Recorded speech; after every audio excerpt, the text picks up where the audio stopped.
and also for the specific opportunity to see how business opportunities and investments can be made in Nigeria, in Africa, and in my case, in Nigeria in particular.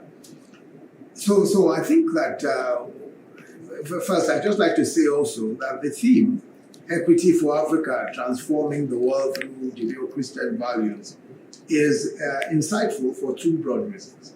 The first is that there is a need to apply Christian values in domestic policy and sovereign actions at the international level, and at the domestic level, and also at the international level. The second is that these values, and if you just give me a moment to just reflect on these values, values of integrity, respect for obligations, founded on the principle of let your yes be yes and your no be no, fairness to all, on the principle of doing unto others as one would have done unto oneself, and social justice for all, because what we do for the least of these, we do not just for man, but for God. The upholding of human rights, because all men are created in his image, and there is neither, as scripture says, neither Jew nor Greek in his sight. I think that fidelity to these values by nations in local and multilateral dealings, either intentionally or inadvertently, is responsible for much of the economic progress and peaceful coexistence that has characterized socioeconomic success, especially since the Second World War. And my view is that departure from these principles has predictably led to inequity, growing inequality between countries, and, of course, conflict. The second point that I'd like to make is obviously that Africa, in order to actualize its potential, must work with friends, especially those of faith, to identify strategic opportunities to bring about growth and prosperity on the continent. I would just like to look very quickly at some of the ways in which Nigeria in particular may be an interesting destination for investors. First, I'd like to say that I found in the Good News Bible, an interesting rendition of that scripture in Ecclesiastes 11:1, which says, "Cast thy bread upon the waters, for thou shalt find it after many days." And the rendition in the Good News Bible actually says, "Invest your money in foreign trade, and one of these days you'll make a profit." So I think that rendition is particularly apt, especially for those of us who are urging you to invest in Africa, and in particular in Nigeria, which, as you know, is the largest economy and the most populous country in Africa. Ours is a stable and functioning democracy of over 200 million people, very resilient and hardworking people, and a very versatile youth population. So what the government has tried to do in particular is to provide infrastructure and the right business environment for the private sector to thrive. This is why we've paid particular attention to promoting investments in power, rail networks, roads, broadband, as well as air and seaports.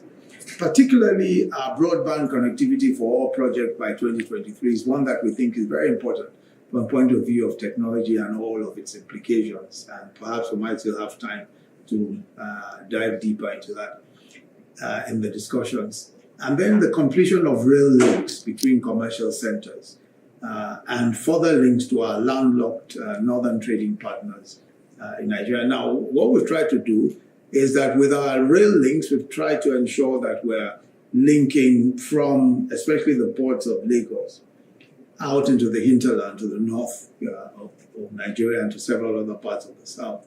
We're also looking at rail links to the landlocked Niger Republic and several of the countries, our northern neighbors, who do a lot of business with Nigeria at the moment, but because they are landlocked, have to go through other seaports and all of that. So the rail link will provide very interesting prospects for further developing trade. Then we have a Presidential Business Environment Council, which has been coordinating efforts to make it easier to do business in Nigeria. So through systemic changes, we've been making it easier to register businesses, obtain construction permits, get credit, pay taxes, get electricity and travel in and out of Nigeria, etc. Prior to COVID-19, we were making very steady progress, moving up, especially in the World Bank's ease of doing business rankings by about 39 places between 2017 and 2020. And we're quite focused on improving the business environment because, of course, we realize that investment has, that there are several attractive destinations, and we're trying to ensure that we are, first amongst the most beautiful brides that investors may have.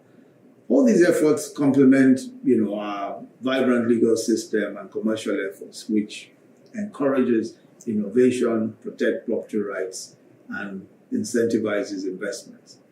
Our banks, Nigerian banks, have a very wide reach domestically and across the African continent. As a matter of fact, about 2 of our banks have bought into banks in South Africa, in Zambia, and I believe in Senegal. So Nigerian banks have a really wide reach all across Africa. And the services which they offer are also now being complemented by fintech solution providers who are increasing financial inclusion by enabling easier access to credit and making payments smoother and much faster. As a matter of fact, we think that the fintech space is one that Nigerian entrepreneurs have done quite well in, and there have been some investments by foreign entities, especially quite recently. A Nigerian fintech company called Paystack was bought into by the US company Stripe, and I think for close to about $200 million. That was the value of that investment. And we think that there is room for more of these types of collaborative investments, and we're looking forward to more. We also have a compendium, just for those who are interested, of investment incentives in Nigeria, which has just been issued by the Federal Inland Revenue Service and the Nigerian Investment Promotion Commission. This outlines the various incentives that are available to all of the business sectors. One of them, the Pioneer Status Program, gives up to 5 years tax holidays in eligible sectors. Of course, everyone knows that oil is Nigeria's primary resource, and it's helped us to build large cities, extensive road networks, bridges and pipelines, etc., and educate a large number of our citizens, many of whom are now in the diaspora. But we're however conscious, we're very conscious that it's a wasting asset, and that the world is on the cusp of a transition to less carbon-intensive sources of energy. So we're paying a great deal of attention to further diversifying the Nigerian economy, to deepen the contributions of agriculture, manufacturing, mining, technology, and the creative sector also, by adding value to our abundant resources and creating jobs for millions of people. So while COVID-19 disrupted economic activity, we were able to, through our economic sustainability plan, which was a response to the fallout of COVID, do a few things which we thought would be primarily aimed at boosting trade, aimed at boosting jobs, saving businesses, health interventions, and trying to find easier credit terms for businesses, payroll support, and targeted interventions in agriculture, housing, public works, and solar power. So just one example is our solar power project, which is expected to provide electricity to 5 million households. So we're doing 5 million solar connections in the next 12 months. And this means serving 25 million people who are not currently connected to the national grid. What this means, of course, is several opportunities for solar equipment manufacturers, and they are being encouraged to set up production facilities also in Nigeria. And this is being done through concessionary financing and import duty exemptions, amongst other incentives. The project is crucial for us, not only as an investment in renewable energy, with all the implications for sustainable development, but it also means jobs for solar installers, maintenance electricians, operators of payment systems, and of course bringing power to the rural areas. But we also think that it's a very viable investment opportunity for businesses across the world who are interested in doing business in Nigeria. And we think that investing in Nigeria offers a pathway to partaking in the African Continental Free Trade Area, which will create a market in goods and services for up to 1.3 billion people. It's also a pathway to using the provisions of the African Growth and Opportunity Act, AGOA, to produce goods that can then be exported to the US under preferential terms.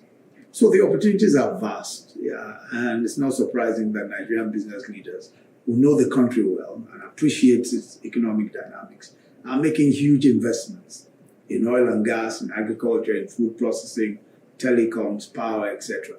The Dangote Group, just as I round up so I give everyone a chance to respond, the Dangote Group, for example, is building a 65,000 barrel a day refinery. That's the single largest single line refinery in the world. While the BUA Group has also initiated an investment in a 200,000 barrel a day refinery. In the same vein, Azura, Transcorp, which are all local companies, and several other power companies have made large investments in power. Azura, for example, has built a 450 megawatt plant, which has been in use now for a few years. I think I said the Dangote plant is 650,000 barrels, not 65,000 barrels, 650,000 barrels a day. And I already mentioned fintech, in the fintech space, the Paystack, which was recently acquired, as I said, for $200 million. Microsoft has set up its African Development Center in Lagos. Facebook has also located its Africa Hub in Lagos, where the Google developer space is also located. A few days ago, we heard that Twitter has gone off to our friendly neighbor, Ghana. So we congratulate Ghana for winning over Twitter, but I'm sure there's more than enough space for Twitter to open other offices in Africa's largest economy. So I think I just leave it at that. Just to mention, that I thought it might be important for us just talking around the principles of fairness, especially to people of faith, that it's important to strive to build a fairer world, one which takes into account the interests of the poor and the marginalized. And I think what this may mean is how the world will not impose unfair burdens on developing countries, especially where global cooperation is required. For example, if you look at what has been happening with COVID-19 and access to vaccines, what we're seeing are export bans and a resort to vaccine nationalism, which, of course, makes it extremely difficult for developing countries to access these vaccines. I think also there are, issues that we must address around energy, just transition for, some of the energy initiatives that we have. Everyone is committed to reducing emissions. There are various targets, 2030, 2050. But one of the very important things that we want to do, especially those of us in the developing countries that are gas-producing countries, is that we think that it may be unfair to defund gas projects as is suggested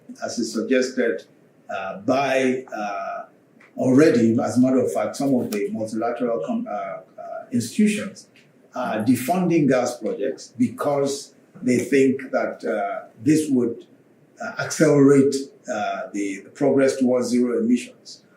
Well, we think that a fair transition from fossil fuels to cleaner fuels, or for that matter, to non-fossil fuel based energy, would involve allowing gas projects, especially in countries such as ours, in a phased process, that will lead eventually to only renewable energy.